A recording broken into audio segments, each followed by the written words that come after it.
Punjabi radio USA लेके आया है ताई फिन्नो दियां तत्तियां।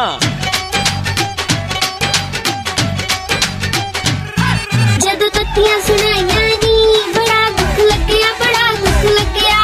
भाई मैं तो सच्ची गल करदी आ, बुरी तो आपे लग जांदी आ। जदों तत्तियां सुनाइयां नी बड़ा दुख लग्या, बड़ा दुख लग्या।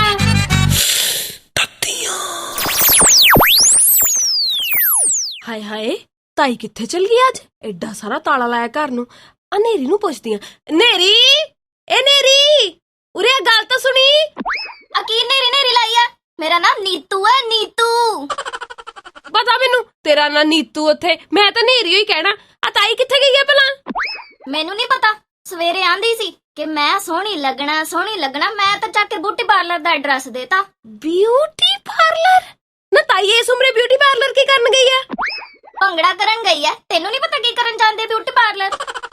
नहीं नहीं पर ताई दी उम्र आ ब्यूटी पार्लर जान दी भला। इस उम्रे तो लोग अगां नूं जांदे ने, ताई पिछां नूं तुरी जांदी है। ना अगां नूं मतलब स्वर्गा नूं। दस्सू मैं ता दस्सू। नहीं नहीं मेरा मतलब वो थोड़ी सी, तू की दसेंगी ताई नूं? अच्छा बाकी गल्लां छड्ड, मैनू दस साइकिल तो ही जानी इत्थे खड़ी। नहीं नहीं साइकिल थोड़ी धोनी आ, पानी देई जानी आ साइकिल नूं, की पता वड्डी हो के मोटरसाइकिल ही बन जाए।